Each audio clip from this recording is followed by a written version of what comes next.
So if you don't like me, go talk to her. 'Cause it's all her fault. She's the one that got me in church. She's the one that got me started. So it's all her fault that you got me as pastor now. So you blame her. Thank you, Sister So we want her to give a testimony. God has done some great things in her life. So we want her to give her testimony right now. Thank you. And if you don't like him, come up and see me. I got his back. Yeah, I don't know how many knows, but tomorrow, like 2 weeks ago, I had to go to Duke every day that week. That Monday was smooth. I had like 9 different appointments to see. Well, the Tuesday, Cat didn't go with me. Samantha went. The devil tried to take me out not once, but twice that day. First, I went in, and all I was supposed to do is have a breathing test. But got there, and it had to go in my artery to draw blood, and the girl couldn't get it, and I got sick. Oh God, I got sick. All I could do was call on Jesus. And I knew if I didn't get straight, there was no way Samantha could drive us back home in all that traffic on 40. So I sat there about 15 minutes and finally got straight, done the breathing test, and she wanted to do it again. She couldn't get it then. So she called someone else in there. They finally got it.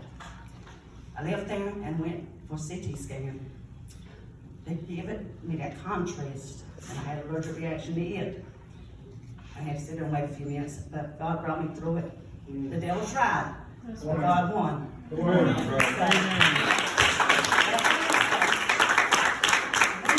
Catherine went back with me.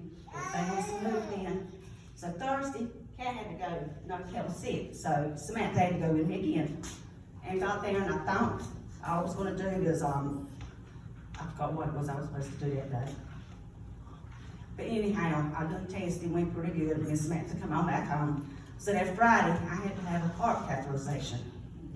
Well, I went in, I was scared because I know God had me. The doctor came in, the surgeon, and introduced himself.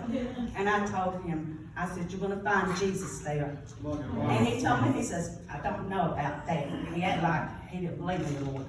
So I just let it go. Went on in there, and I was as waiting in as I am now, and watched them do that balloon, both the balloons on the screen. So he kept talking about numbers, something won't right with the numbers. And he told me, he said, Miss Simmons, I'm doing what he said. I've got to figure these numbers out. So he goes in a room over here, and it was glass, I could see him. And the other guy, God sent a shepherd in there, an angel is what he was, because he came in and he said, he looked at the other 2 nurses on my right, and he said, has this been on the floor the whole time? He said, if it has, nothing he's done to her is going to be right. That's what the problem was with the numbers. So they come back out and they redone it. And he told me, he said, I'm done now. He said, you have the heart of an egg. And then when I got to recover, I'm going to let Catherine tell you what he said. He didn't give me a chance to tell Catherine. He told her. So I'm gonna back up just a little bit. So when she was talking about the devil working, all that week he worked and he worked hard on her. It seemed like every which way we went, it was like something was there to block it.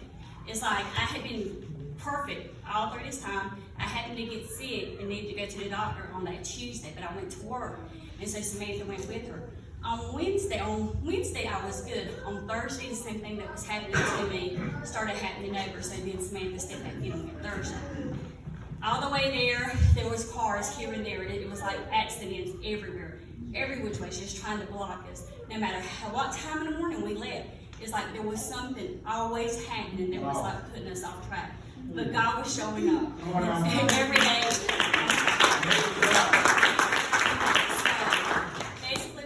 Is the first day she had to go to see if she was eligible for a lung transplant. We knew that her lungs were really bad, and we had been praying and fasted. Every time you see me get up and I'm walking this little square here, I'm praying for my family. I'm praying for my mom. I'm claiming healing and restoration. I'm praying for my dad and my son and my husband. So know that we are a praying family, and we trust God, and we fast and we believe. The only way it's going to happen is if you claim it and you believe for it. His word tells us back to her. So we go in Friday, and we're there early. And I've been in the waiting area. He told me it was only going to take an hour, hour and a half. Well, they ruled her out before 11 o'clock. Here it is almost 2. And I'm like, nobody's called me. And I keep looking at my phone and I'm like, what's going on? I call Samantha, I was like, Samantha, is my phone working? And she answered the phone. Well, I go and I knock on the door and I'm like, I need to know what's going on with my mama. And so they told me, they're like, come on back. So I went back and the doctor, or the surgeon, he come in. And he's like, I just want to tell you everything went great. And she was going to tell me the time I walked in with her, he come in. And she said, I'll tell you in a minute. So he comes in and he's like, did she tell you the news? I'm like, no, I just got back here. And he's like, well, we went in. He said, she has the heart of a 25-year-old. He said, yes. He said, when he went in, because her lungs were so damaged, he was looking for the pressure in her heart to be damaged. But it wasn't. She's got the heart of a 25-year-old. She has the pain. He said that the only reason that he didn't give her an A+ was because once you get like 25 and 30, you start to have real little buildup, just real little that don't really even matter. She's got that real little buildup. So in two places. So that was that, and I was like, okay, thank you, Lord. Well, her lung test, she didn't tell y'all this, but her lung test that was really, really bad a few months ago, a few years ago, had improved this time better than it had been for a long time.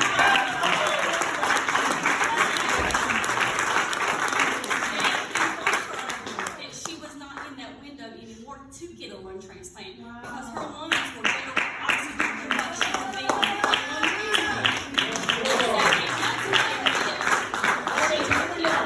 The doctor, she told him, she said, I told you my Jesus was going to be in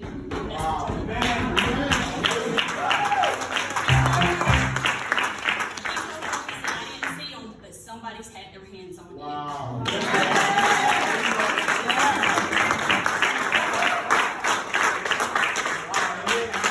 I do want to say this too, and I'm going to let her, because once I get to talking, I just got to give him the glory. Sometimes we go through things, and it's like we would come and we would lay hands on her, and we would pray for her. I didn't see God working. I'm not even going to lie, I didn't see it. I'm like, God, I don't see you working, but I know that you're working. Show us, somehow show us. I was like, make it where we don't have to go to this appointment, Lord. Well, one time something come up, we had to reschedule because my schedule at work, my auditor was supposed to have come, so we had to push it back until June. We were supposed to go in May. She got COVID. When she got COVID, she was able to come off her oxygen completely. Look at her today. If we had back in May when we were supposed to, she would have probably been in that window. But God puts things into place, and we think there's storms, and we don't feel Him working. But we had to go there last week or the week before that for Him to show us, hey, you thought I wasn't working, but you still kept your faith. You couldn't see it. Physically, you couldn't see it. But it took us going that whole week. And the devil trying to step in, and the devil trying to block this and block that. But God says, hey, I'm still a healer. I'm still a miracle.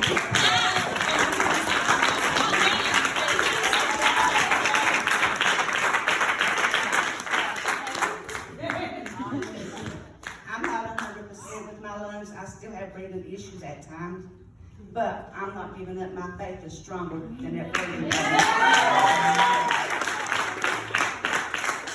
Because I know in His time, not mine, I'm going to be healed. I'm claiming it and I'm trusting it, I'm believing it. And I'm not going to have to have no lung transplant to be able to walk this aisle like I used to do.